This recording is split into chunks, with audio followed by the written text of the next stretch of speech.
사실은 우리 교회를 말을 하고 있고 나 자신을 말을 하고 있고 내 가정을 말을 하고 있습니다. 그 가정도 말을 하고 있고 교회도 말을 하고 있고 자기 자신도 이렇게 말을 하고 있는 이 말씀이 때로는 나를 향한 말이 아니라 내 가정을 향한 내 교회를 향한 말이 아니라 전혀 상관없는 음성으로 들어버린다면 주께서 성령으로 기록하신 이 말씀이 나에게 적용되지 않기 때문에 우리의 영혼이 하나님 앞에 온전히 설 수가 없습니다. 4장 1절에 이런 말씀을 하십니다. 사람이 마땅히 우리를 그리스도의 일꾼이요 하나님의 비밀을 맡은 자로 여길지어다, 이런 말씀을 하고 있는데, 이 말씀은 결국 고린도 교회에 대두되고 있는 문제가 뭐냐면 사역자들을 하나님의 사람으로 인정하지 않는 모습들입니다. 내게 맡겨준 영혼들, 또 내가 맡고 있는 영혼들이 하나님께서 이 세운 자들을 향해서 인정하지 아니할 때에 특정 1장에서부터 계속 사도 바울이 끌고 오는 것이 무엇이었냐면 바울에게 속한 자, 아볼로에게 속한 자, 게바에게 속한 자, 그리스도에게 속한 자, 그리스도가 나뉘어졌느냐, 이런 말씀을 계속하고 계셨습니다. 그래서 고린도 교회는 어떤 특정한 한 사람이 어떤 특정한 부류가 고린도 교회가 쫓고 따르는 그런 선호 대상이 되었습니다. 그래서 그것이 나누어졌는데 그 문제 가운데 가장 중요했었던 것은 무엇이냐면 하나님께서 파송한 자, 하나님께서 세운 자, 하나님께서 불러서 그 일들을 감당하게 하고 있는 이 자들을 사역자로 취급해 주지 않는 것, 하나님의 사람으로 인정해 주지 않는 그런 모습들이 그 교회에 가장 이렇게 근본적으로 나타난 문제들입니다. 이거를 로마서 14장에 보면 이런 말씀을 하시는데, 남의 하인을 비판하는 너는 누구냐? 그가 서 있는 것이나 넘어지는 것이 자기 주인에게 있음에 그가 세움을 받으리니 이는 그를 세우시는 권능이 주께 있음이라, 이런 말씀하셨습니다. 너는 왜 남의 하인을 판단하느냐 그러는 것입니다. 그 하인을 세우신 이가 주님이시다. 결국 세우신 자, 그분을 망각하고 잊어버리면 세움받은 자들을 향한 비난과 공격들이 이렇게 무성하게 나올 수 있다라고 말씀을 하시는 거죠. 남의 하인이라고 그랬습니다. 남의 하인을 오늘도 비판하는 너는 도대체 누구냐라고 하는 것입니다. 세상에 많은 주권이 있고요, 세상에 많은 권세가 있지만 하나님의 권세를 뛰어넘을 수 없고 하나님의 주권을 초월할 수가 없습니다. 근데 그 하나님이 선택하셔서 부르신 그 자를 모든 권세 위에 뛰어나신 그 권세를 가지고 택하여 부른 그 하인을, 그 종을 판단할 수 있는 너는 도대체 누구냐라고 하는 거지요. 넌 도대체 누구냐? 저를 비판하는 너는 누구냐? 전도사를 비판하는 너는 누구냐? 권사를 비판하는 너는 누구냐? 집사를 비판하는 너는 누구냐? 너는 도대체 누구냐? 그 비판할 수 있는 것은 하나님 외에 없습니다. 정죄하실 수 있는 분은 하나님 한 분밖에는 없습니다. 판단도 하나님의 권한이지 판단이나 비판의 권세는 하나님께서 우리에게 주신 일이 없습니다. 왜냐하면 너에게는 권세가 없어, 그럴 만한 능이 없어 라고 말씀을 하시는 거거든요. 그래서 고린도 교회를 통해서 우리가 마음 반에 새겨야 될 것이 무엇이냐면, 고린도 교회는 판단으로 가득 찼다, 비판으로 가득 차버렸다. 사랑과 생명이 있어야 될 교회지만 사랑과 생명은 없어지고 판단하고 비판하는 모습들만 그렇게 채워지고 있습니다. 그래서 말로는 십자가를 지고 말로는 예수 그리스도를 사랑하고 말로는 100번 1000번 예수 그리스도 앞에 무릎 꿇고 나 예수 그리스도를 위해서 살겠습니다라고 입술로는 번지르르하게 그와 같이 고백을 하지만 정작 그 입술의 고백과는 상관없이 그렇게 판단하고 정죄하며 살아가고 있는 인생들이 고린도 교인들이었습니다. 성경에서 의롭다는 말을 합니다. 그 의롭다라고 하는 그 말은 한 번도 이렇게 능동태로 말하지 않습니다. 즉 자기의 주권으로 말하지 않습니다. 로마서 3장 28절에 사람이 의롭다 하심을 얻는 것은 율법의 행위에 있지 않고 믿음으로 되는 줄 우리가 인정하노라, 이런 말을 합니다. 우리가 의롭다함을 얻는 것이라 그랬습니다. 얻는다라고 하는 건 내가 취하는 것이 아니라 주시는 분이 있다는 거죠. 그리고 이 의롭다함을 얻을 수 있는 것은 믿음으로 된다 그랬습니다. 믿음으로 하는 것이 아니라 믿음으로 된다라고 하는 거죠. 우리의 의롭다라면 이게 성경이 창세기서부터 계시록까지 의로움에 대해서 언급할 때는 항상 능동태가 아닌 수동태입니다.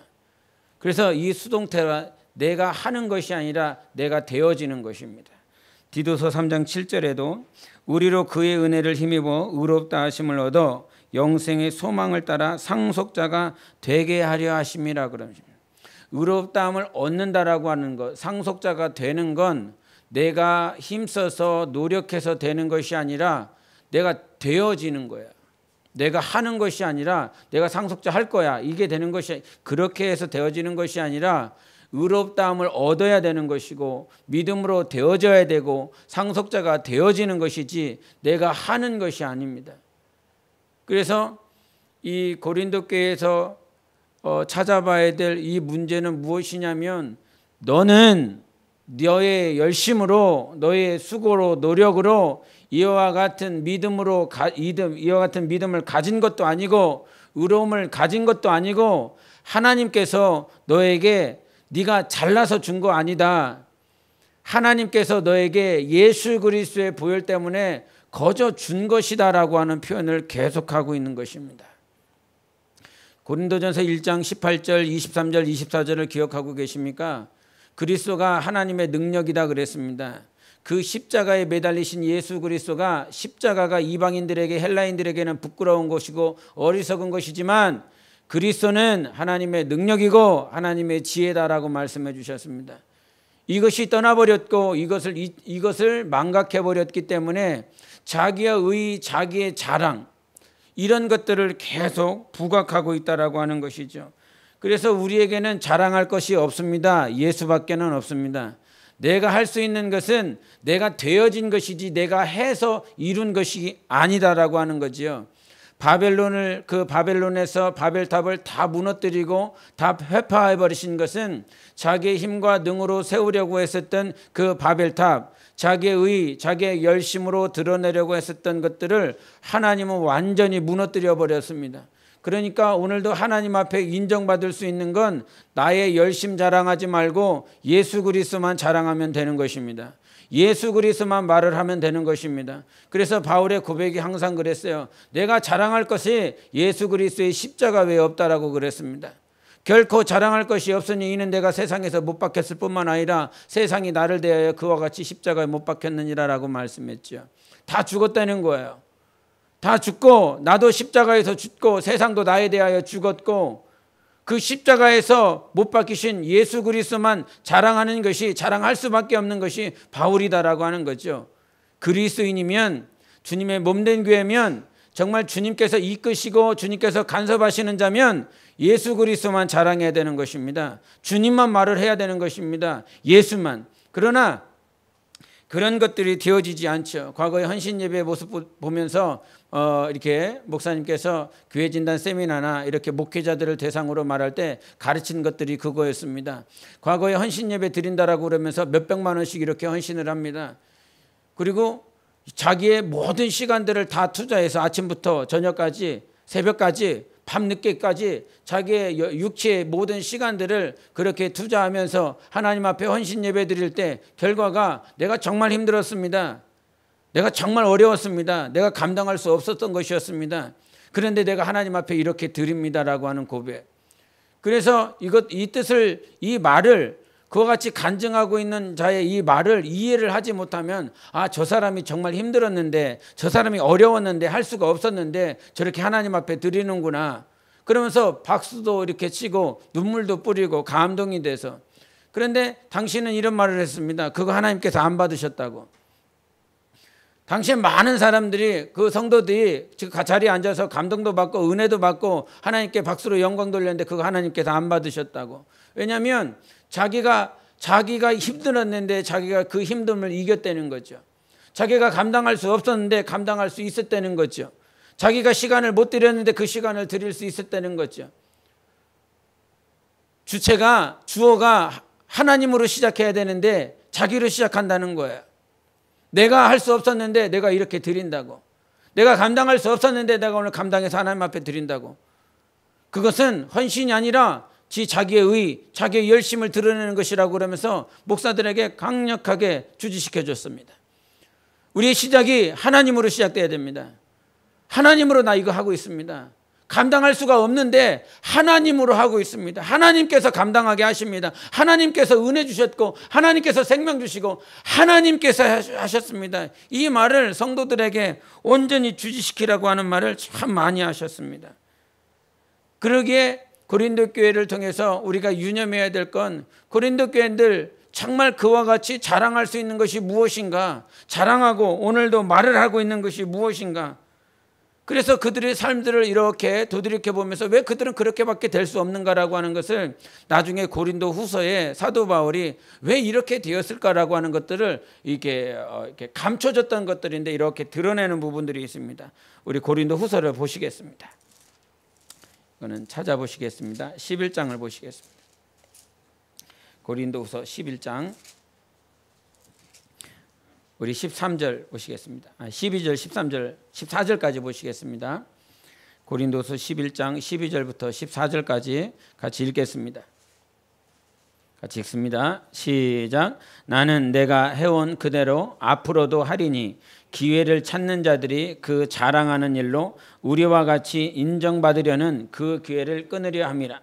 그런 사람들은 거짓 사도요 속이는 일꾼이니 자기를 그리스도의 사도로 가장하는 자들이니라. 이것은 이상한 일이 아니니라. 사탄도 자기를 광명의 천사로 가장하나니. 이렇게 말을 하고 있습니다. 고린도전서를 쓰고 나서 고린도후서를 다시 쓰면서 그들의 마음, 그들의 동기, 그들의 생각들을 이렇게 드러내는 것이 어디냐면 그들은 12절에 기회를 찾는 자들이다. 그리고 기회를 찾는 자들이 그 자랑하는 일로 우리와 같이 인정받으려는 그 기회를 끊으려 함이라. 이런 말을 하고 있습니다. 즉 무슨 말이냐면 그들의 삶은 오늘도 공동체 안에서 뭔가 하고 있고 열심을 다하고 있고 노력하고 있지만 그 사람이 나를 보고 있기 때문인 거예요. 그 사람이 나를 보고 있기 때문에 근데 그 사람한테 나는 인정을 받고 싶거든요. 열심히 하는 이유, 노력하는 이유, 그 근원적인 이유가 그 사람이 나를 인정해 주셨으면 하는 그런 마음들이라고 하는 거예요. 그러니 그 사람을 찾는 거죠. 내가 선호하는 사람, 내가 좋아하는 사람, 권위 있는 사람, 명예 있는 사람, 그 사람을 찾아가서 그 사람 앞에 인정받고 싶은 것들이 이 안에 깔려 있는 거예요. 그런데 사도 바울은 이 서신을 쓰면서 그 기회주의자들, 인정받으려고 하는 자들을 확실히 끊어야 된다. 그런 자들은 어떤 자들이냐면 거짓 사도라고 하는 거예요.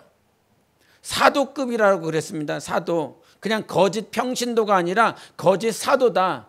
온 교회들을 치리하며 교회를 왔다 갔다 하며 저 교회를 가서 가르치고 권면하고 목회하고 또 어느 일정 시간 되면 또 다른 교회에 가서 교회를 세우고 그 안에서 가르치고 권면하고 세우는 그 일들을 하는 어떤 낮은 평신도의 수준이 아니라 정말 성령으로 부름을 받아서 성령의 인도받아서 살아가는 자들이 그 가운데서 거짓 사도가 되었다라고 말을 하고 있습니다. 거짓말쟁이, 속이는 자. 그런데 그 속이는 자들의 특징을 천사처럼 사탄이 광명의 천사처럼 가장한다라고 14절에 그랬어요. 왜 판단하는 교회가 돼버렸느냐? 왜 그렇게 저 사람을 비판하고 판단하는 자가 되었냐면 자기가 인정받기 위해서 그렇게 되었다라고 하는 것입니다. 저 사람을 한국 사람의 특징이 그래요. 외국 나가서 이렇게 보면 한국 사람의 특징이 확 드러나요. 그 좁은 땅덩어리에서 얼마나 전쟁을 많이 했는지 이스라엘도 마찬가지죠. 그 좁은 땅덩어리 전라남북도밖에 되지 않는 그 좁은 땅덩어리에서 위로는 아수르부 바벨론 밑으로는 애굽으로 온갖 아라비아로부터 암몬과 모압과 모든 공격을 받으면서 침탈을 받으면서 살아왔었던 사람들이었기 때문에 그들은요 누구를 밟지 아니하면 일어날 수가 없었어요. 누구를 비판하지 아니하면 자기가 세워날 수가 없었어요. 한국 사람들 똑같아요. 그래서 이기고 승리하는 방법이 저를 죽여서 일어나려고 그럽니다. 저를 판단하고 비판해서 일어나려고 그럽니다. 그러한 모양들이 교회에도 그렇게 투영되고 있다라고 하는 거죠. 그래서 저 집사를 밟지 아니하고서는 내가 목사에게 인정 못 받아. 저 전도사를 밟지 않고서는 내가 하나님께 인정 못 받아. 그래서 어느 것들이 그러한 모양들이 이 교회에 있다라고 하는 거죠. 그래서 판단하는 것, 비판하는 이유가 뭐냐라고 이렇게 성경은 가르쳐 주는 것이 지가 인정받고 싶어서 그런다는 거예요. 아무리 화려하게 치장해도 우리가 하나님께 인정받아야 되는 것입니다. 사람을 밟고 직분자를 밟고 공동체를 밟고 일어나서 하나님 앞에 인정받는 것이 아니라 하나님은 내가 사람을 밟고 나서 내가 잘났습니다. 내가 열심히 했습니다. 그거 인정해 주는 것이 아니라 내가 아무리 골방에 있어도 내가 저 화장실을 청소하고 있어도 하나님께서 나를 발견하시고 나를 보고 계십니다. 그 하나님께 인정받아야 되는 것이죠. 봉사라고 하는 것들이 때로는 없어 보여요. 세상 기업체에서 가장 그 기업체에서 일하는 사람들 가운데 볼품없는 사람이 누군지 압니까? 마대 걸려가지고 바구니 들고 물 채우고 바닥 청소하는 사람, 화장실 청소하는 사람, 그 사람들 그 기업체 내에서 가장 낮은 직급입니다. 그러나 그 사람들 한번 없다라고 생각해 보십시오. 화장실 이틀, 3일, 일주일 청소 안 했다고 생각해 보십시오. 어느 순간 그 사람이 가장 중요한 사람입니다. 그 기업체의 사장이 우두머리가 가장 중요한 사람일 수도 있겠지만 일주일 지나 한 달 지나 생각해 보세요. 화장실에 쓰레기가 가득 차 있습니다. 그 오물들이 쓰레기통에 가득 차서 냄새가 가득합니다. 아마 그 사람은 그 화장실 청소하는 사람을 가장 먼저 찾을 거예요. 그런데 우리 삶 가운데 이 공동체 안에서도 보이지 않는 곳에서 힘들고 어렵게 이렇게 봉사하는 이들을 무시합니다. 이 안에 이 마음들이요 참 그래요. 지금 기도하고 있는 사람, 하나님 앞에 친밀한 교제 갖고 있는 사람, 이 사람은 거룩한 것 같고 하나님 앞에 가까이 나아가고 있는 것 같은데 지금 부엌에서 화장실에서 청소하고 있고 밥 짓고 있는 사람은 뭔가 쓸데없는 시간 보내는 것 같고 어려운 시간 보내는 것 같고 하나님과 상관없는 시간 보내는 것 같고 그래서 잘못 적용해서 마리아와 마르다 얘기합니다. 적용하지 않아야 될 때에서 그 말씀을 적용해서 마리아 같은 사람이 돼야 되겠다 이렇게 생각하고 있거든요. 절대 그렇지 않습니다. 하나님께서 우리에게 가장 필요한 건 지금 네가 있는 그 자리에서 하나님 보면서 사는 거예요. 내가 처해 있는 그 자리에서 사람에게 인정받기 위해서 그 사람을 선호하고 그 사람의 말을 듣고 그 사람을 쫓아가는 것이 아니라 항상 하나님 앞에 서 있어야 되는 것입니다. 그 하나님 앞에 서 있지 못하기 때문에 항상 비판하고 판단하는 것이죠. 그래서 본문 말씀 다시 한번 돌아가시면 이런 말씀을 하십니다. 4장 5절을 보시겠습니다. 4장 5절 고린도전서 4장 5절입니다. 같이 읽겠습니다. 시작. 그러므로 때가 이르지기는 곧 주께서 오시기까지 아무것도 판단하지 말라. 그가 어둠에 감추인 것들을 드러내고 마음의 뜻을 나타내시리니 그때 각 사람에게 하나님으로부터 칭찬이 있으리라. 아멘. 오늘 하나님께서 우리의 육신 보지 않고 마음의 뜻을 본다라고 그랬습니다. 마음의 뜻이라고 하는 건 그 마음의 동기를 보겠다는 것입니다. 그래서 뜻은 동기다. 여기서 말을 하는 원래 의미는 동기예요. 동기. 네가 오늘 이와 같이 살아가는 동기가 뭐냐? 네가 오늘 기도하는 이유, 전도하는 이유, 봉사하는 그 동기가 뭐냐라고 물어봐요. 사람들은 안 볼 것 같아요. 보여지는 것만 사람들이 인정할 것 같아요. 보여지지 않는 것은 어느 순간 저급하고 어떤 못난 사람들이, 무지한 사람들이 해야 될 것 같은, 나 같은 사람은 저거 하면 안 돼. 나 같은 사람은 저거와 격이 안 맞죠. 하나님께서 오늘 우리 육신에 보여지지 않는 것도 체크하고 있다는 사실을 명심해야 됩니다. 하나님은 마음의 동기를 보고 있다.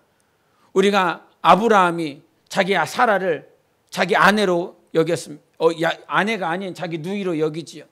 다윗이 보이지 않는 곳에서 밧세바를 보면서 간음합니다. 보여지지 않는 상태에 대해서 아무도 안 봤어. 오직 아브라함이 자기 아내 사라에게만 그 얘기했습니다. 다윗이 보이지 않는 곳에서 밧세바를 이렇게 범하는 행동들을 합니다.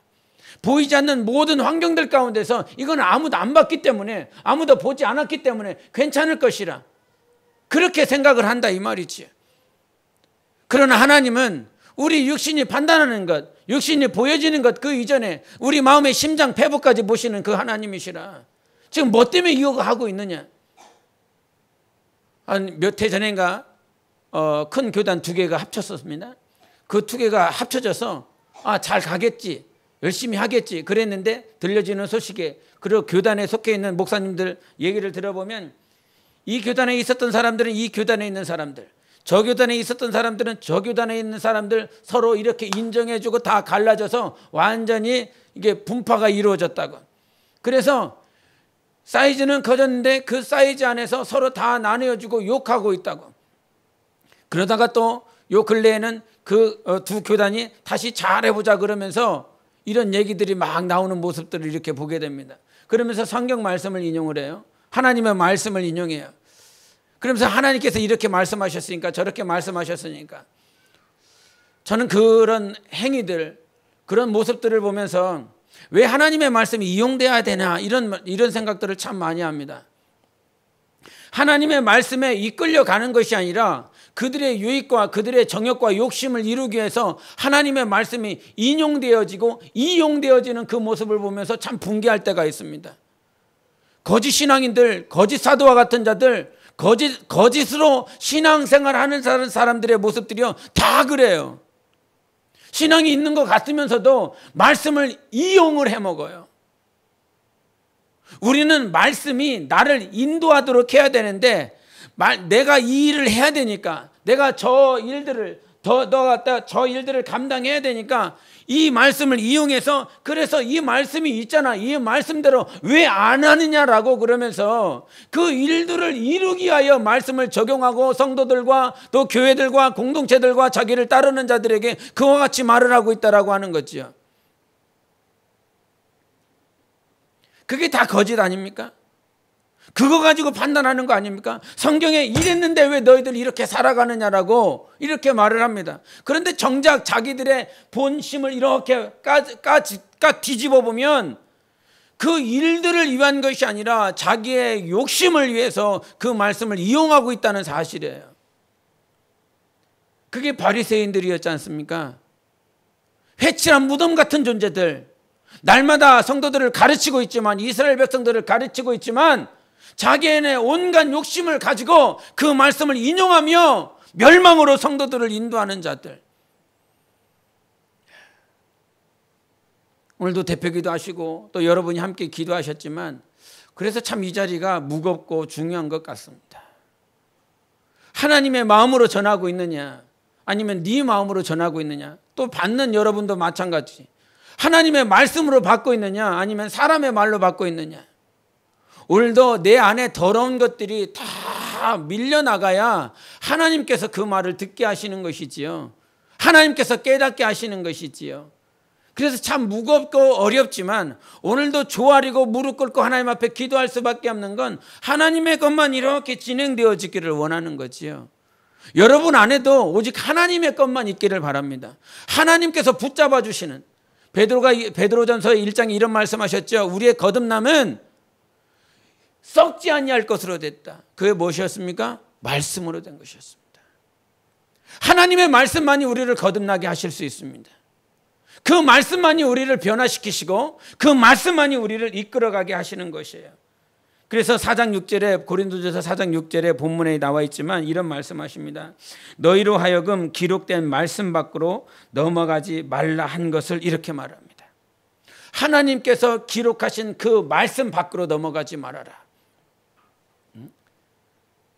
이단들의 특징이 다 그런 거예요. 신천지, 여호와의 증인들, 옛날에 과거에 있었던 다미선교회, 온갖 이단들이 차고 넘치는 거, 그거는 말씀 밖으로 넘어갔습니다. 그런데 모르겠어요. 여러분을 볼 때도 잘 모르겠어요. 과연 말씀 밖으로 넘어가 있는 그런 자들을 만났을 때 과연 말씀이 있어서 그 말씀 안에서 그들을 대적하고 이길 수 있을지 잘 장담 못하겠습니다. 이단으로 넘어가는 자들이 말씀뿐만 아니라 그들이 가져다주는 유익들이 있기 때문에 넘어가거든요. 그들이 뭔가 도와주고 봉사해주고 하는 그런 부분들로 인해서 넘어가기 때문에 그러한 것들을 정말 말씀으로 끝까지 이겨내는 것. 오늘도 동영상 봤지만 장관직을 얻으면 장관직이 얼마나 대단합니까? 예? 제가 농담으로 너는 언제 김정은 만나러 갈래? 첫째한테 그랬습니다. 그 언제 갈래? 언제 만날래? 다 장관들 같더라고요. 다 머리급이 같더라고요. 그런데 그와 같은 삶들을 살아가려면 당연히 하나님 앞에 나아가지 못하는 모습들이 있을 수밖에 없습니다. 뭐 때문에 그렇게 살아야 되느냐? 왜 그렇게 살아야 되느냐? 진정한 복이 무엇인지를 알아야 되는데 우리는 항상 듣지만 복의 가치를 잘 몰라요. 이 고린도 교회도 당연히 그랬어요. 1장에서 말을 한 고린도 교회인들이 가진 특징 가운데 하나가 뭐였냐면 은사가 풍성했다라고 그랬습니다. 구변이 풍성했다고 그랬고 지식이 풍성했다라고 그랬습니다. 얼마나 좋아요. 은사가 풍성한데 지식이 풍성한데 구변이 언변의 능력이 얼마나 풍성한데 이거 얼마나 좋아요. 그럼에도 불구하고 사도 바울이 그 교회를 진단할 때 8절을 한번 보시겠습니다. 4장 8절.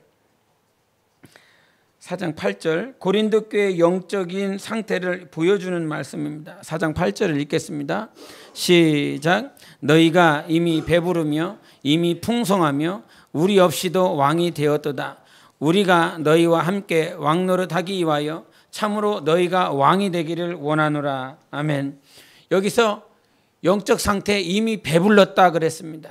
이미 풍성했다 그랬고 우리 없이도 왕이 되었다라고 말을 하고 있습니다. 이미 이와 같이 풍성하고 배부르고 왕이 되었던 자들, 그럼에도 불구하고 그 우리 없이 왕이 되었다라고 하는 이 말씀은 그들이 얼마나 변질되었는지를 가르쳐줘요. 사도 바울이 없이도 사역자가 없이도 이렇게 하나님께서 세우신 자들이 없어도 우리에게 은사가 있어, 우리에게 구변이 있어, 지식이 있어. 그러므로 인해서 그들이 필요 없는 상태, 자기 스스로 왕이 되어서 치리하고 사역하고 할 수 있는 그 상태가 되어버린 상태, 변화가 아니라 완전히 변질되어 버린 상태. 차라리 그게 없었다라고 그런다면, 은사도 없고 어떤 구변도 없고 지식도 없다라고 그런다면 하나님 앞에 조아리고 겸손하게 살아갈 것인데, 오히려 그것 때문에 변질되어서 자기 스스로 왕이 되어서 자기가 모든 것들을 다 가지고 모든 것을 할 수 있는 모양으로 자기 안에 교만으로 가득 찬 상태. 이런 교회들을 향해서 사도 바울이 강력하게 조명해 주는 것은 무엇이냐면, 입술로 그렇게 구변으로 지식으로 많은 은사가 있지만 너희들은 나를 본받으라, 이런 말을 합니다. 사도 바울이 그들을 향해서 말을 하는 것, 16절 한번 보시겠습니다. 16절 같이 읽습니다. 시작. 그러므로 내가 너희에게 권하노니 너희는 나를 본받는 자가 되라, 이런 말씀을 하십니다. 내가 너에게 권한다. 나를 본받아라. 구변이 있습니다. 지식도 있습니다. 은사가 있습니다. 풍성하고 부유합니다. 그럼에도 불구하고 너희들은 나를 본받아야 된다라고 말을 하고 있습니다.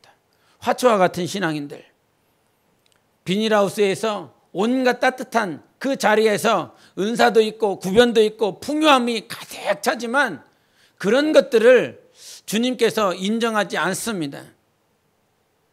진정한 신앙인이 누구냐라고 말을 하면서, 진정한 신앙인의 상태, 영적인 상태, 풍요로운 사람, 부유한 사람이 어떤 사람이냐라고 하는 건 은사, 구변, 지식이 풍성하여 공동체 안에서 뭔가 되어 있는 그런 사람이 왕 같은 자가 아니라, 나를 본받으라고 말씀하시면서 하시는 말씀이 뭐냐면 11절에 바로 이 시각까지 우리가 줄이고 목마르며 헐벗고 매맞으며 정처가 없고 또 수고하여 친히 손으로 일을 하며 모욕을 당한 즉 축복하고 박해를 받은 즉 참고, 이런 말을 합니다.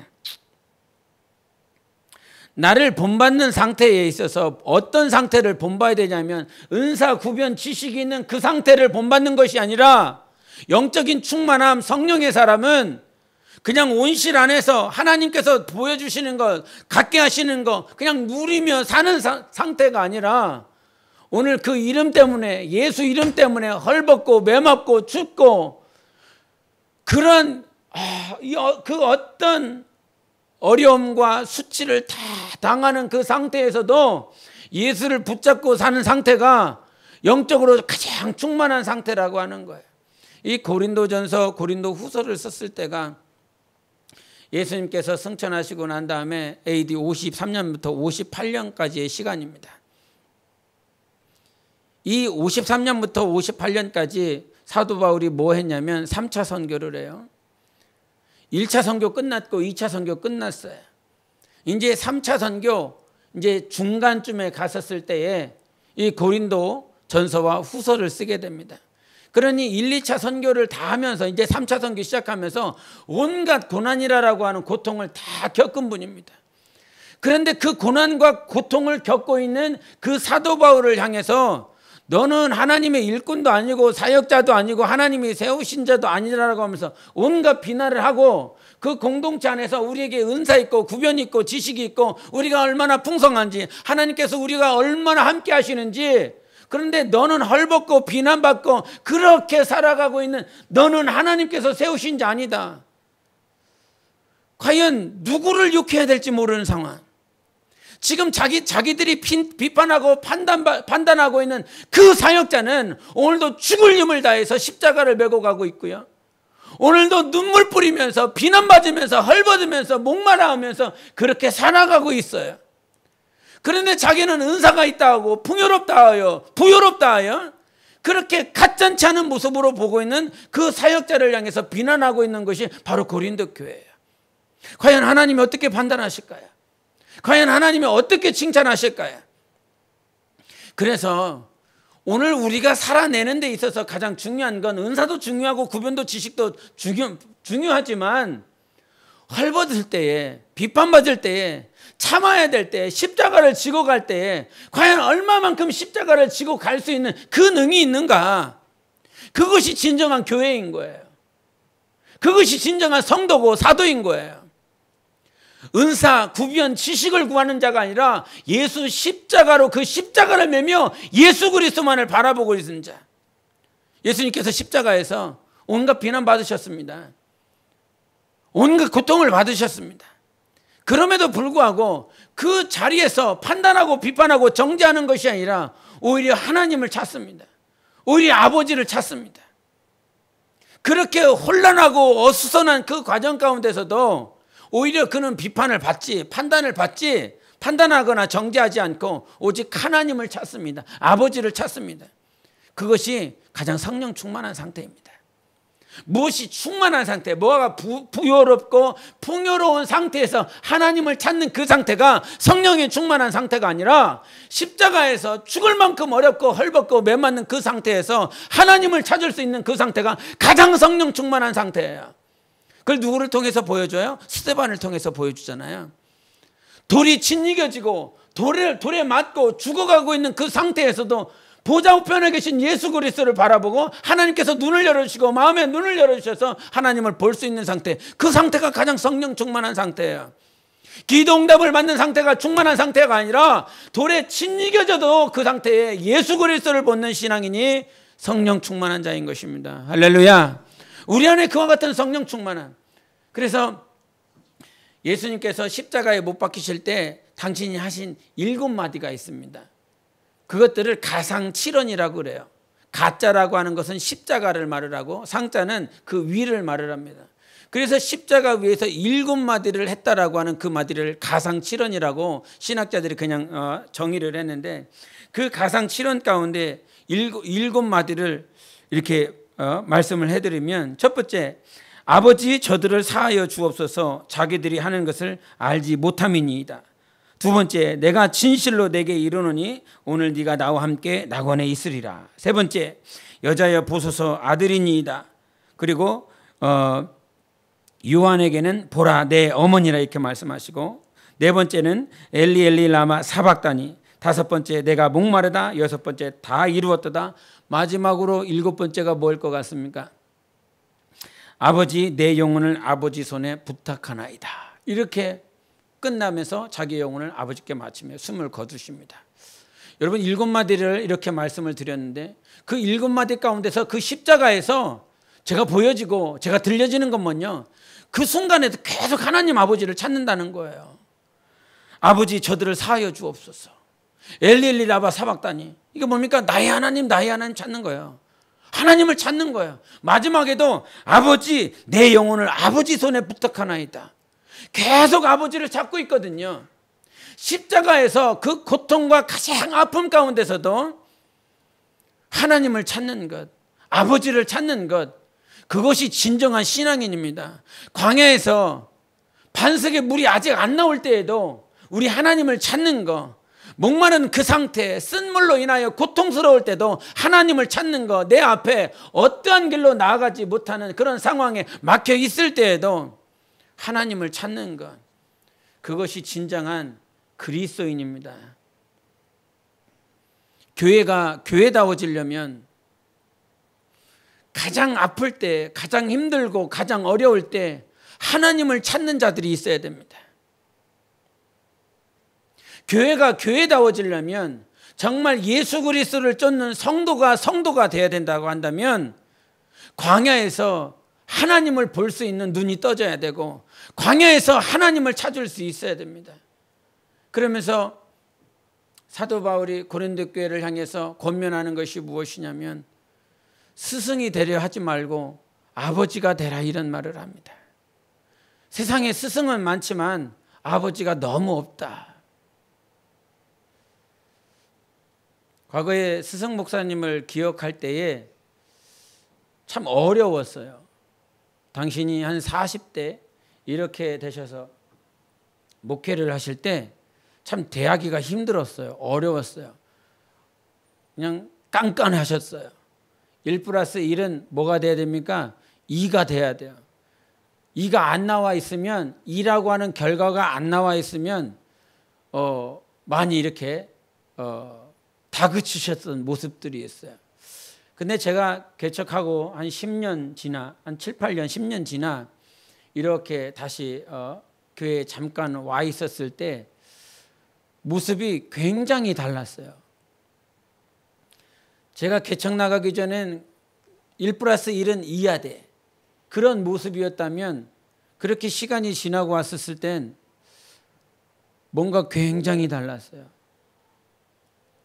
1+1이 1이 돼갖고 있는 모습들을 보고 계시는 거야. 그전에는 1+1이 2가 돼야 되는데 1+1이 1이 돼갖고 있는 그 모습을 보면 왜 1+1이 1이 되어 있느냐라고 그렇게 가르치고 또 가르치는 그런 모습들이 계셨는데 1이 나와 있는데도 불구하고 그런가 보다. 이런 모습들. 체념은 아닌데 이렇게 되어 있는 모습들을 보면서 모르겠습니다. 시간이 지나 나이가 드셔서 그렇게 되셨는지는 그랬는지. 이거는 아닌 것 같고 하나님께서 그 목회를 하게 하시면서 이 주님이 다시 또 이렇게 아비의 모습으로 바꿔주신 모습이라 저는 그렇게 생각을 하는데, 교회에 스승이 많으면 가르침이 많습니다. 가르침이 많다라고 하는 건 그 가르침대로 되어지지 않기 때문에 판단하는 일도 상당히 많지요. 그런데 아비가 되면, 진정한 아비가 되면 야, 왜 1+1은 2가 아니냐라고 그렇게 하지 않아요. 1+1이 1로 되어진 그 상태에 대해서 야, 힘들었겠다. 어려웠겠다.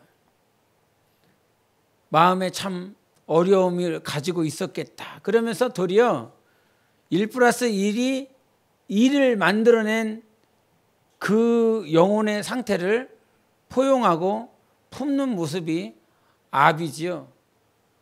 그러나 가르치는 자는 1+1은 2가 되게 만들어야 되는 사람입니다. 그러면서 교회를 향해서 말씀하시는 거예요. 스승이 되려 하지 말고, 가르치는 자가 되려 하지 말고, 오늘 교회요, 아비가 되라. 아비가 있는 교회, 아버지가 있는 교회, 탕자를, 첫째를 그렇게 품어내는, 이거는 분명히 아닌 거거든. 이거는 분명히 잘못되고 틀린 거야. 그럼에도 불구하고, 틀리고 아님에도 불구하고 그들을 품어내는 아버지가 있는 교회, 그것이 하나님께서 주시는 이 말씀이 실제적으로 삶 가운데 적용되어 살아갈 때 힘이 들고 어렵지만, 하나님께서는 그와 같은 교회가 되어야 된다고 그래요. 반드시 그 교회가 되어질 때에 우리의 영혼은 하나님께서 세우시는 교회로, 하나님께서 인도하시는 교회. 그래서 여러분은 스승이 되려 하지 말고 기도할 때에 하나님, 아버지가 될 수 있는 자가 되게 하소서. 여러분 각 가정에 돌아가면 아버지가 되고 어머니가 되는 그 자리에 있습니다. 아버지로서 어머니로서 살아갑니다. 저 역시도 돌아가면 아버지라고 하는 그 이름의 타이틀을 들고 살아갑니다. 그런데 아버지로서 살아갈 때에 마음에 들지 않는 것들이 있어요. 그러면서 그 순간에 아버지로 살았었던 그 모습이 제 안에서 이렇게 하나님께서 들춰주시면 내가 아버지가 되기 이전에 하나님의 마음을 가진, 그 하나님의 마음을 가진 자가 되어야 될 것인데, 육신의 아비가 아닌 하나님 아버지와 같은 그 마음을 가져야 될 것인데, 그런 생각들을 자주 합니다. 시간이 지나 몸된 교회 하나님께서 원하시는 거 그겁니다. 성도가 많이 찬 교회가 아니라 아버지의 마음을 가진 자들이 많아지는 거. 성도의 숫자가 중요한 것이 아니라 단 한 사람이라도, 작년에 2017년에 아버지가 한 명밖에 없었다면 오늘 2018년을 살아내면서 아버지와 같은 자들이 많아지기를 우리 주님께서 요구하고 계십니다. 그것이 단숨에 되어지지는 않겠지만 우리 하나님 앞에서 여러분이 소원을 가지고 하나님이 주시는 그 소원이 이루어지시기를 예수 이름으로 축원합니다. 그 삶이 되셔야 됩니다. 그 교회가 되어야 됩니다. 그래서 그걸 소망합니다. 그거 단 한 가지를 소망합니다. 목회자로서 살아가면서 스승이 아니라, 오늘 가르치는 자가 아니라, 가르치는 거, 잘 가르치는 거 세상 사람들 많아요. 여러분이 전도사로서, 권사로서, 집사로서 직분을 가지고 살아가고 있지만 여러분보다 잘 가르치는 사람 많습니다. 저보다 잘 가르치는 사람 많습니다. 그럼에도 불구하고 하나님께서는 그런 가르치는 자가 아니라, 잘 가르치는 자가 아니라 아버지의 마음을 가진 자가 되기를 원하셨습니다. 그런데 그게 오직 성령으로 충만할 때 가능합니다. 주님이 다스려 주실 때 가능합니다. 그래서 항상 아버지의 마음이, 아버지의 뜻과 생각이 여러분을 다스려 주시는 영혼이 되시기를 다시 한번 예수 이름으로 축원합니다. 우리 함께 이 시간 기도하기 원합니다. 하나님, 고린도 교회 가운데 판단하고 거짓으로 인정받으려고 하는 자들, 하나님께서 주신 은사들, 구변들, 지식들, 하나님께서 주신 복임에도 불구하고 그 가치를 알지 못하여 정죄하고 판단하는 교회가 되었습니다.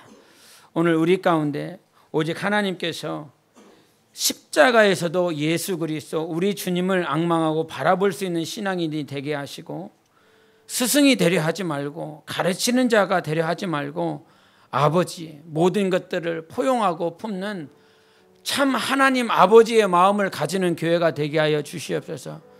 어느 순간 내가 배운 것이, 내가 들은 것이, 또 내가 하나님과 사귀는 모든 것들이 판단하고 정죄하고 비판하는 것들이 되어버렸습니다. 그런 교회 되지 않게 하소서. 오늘도 아버지의 마음을 가진 자, 아버지의 뜻을 가진 교회가 될 수 있도록 우리 좀 축복해 주셔서 스승이 많지 않고 아버지가 많은 교회가 될 수 있도록, 아버지가 있는 가정이 될 수 있도록, 하나님 아버지의 마음을 가지는 가정, 하나님 아버지의 마음을 가진 내 영혼, 하나님 아버지의 마음을 가진 교회가 될 수 있도록 우리 예수의 외치고 기도하시겠습니다.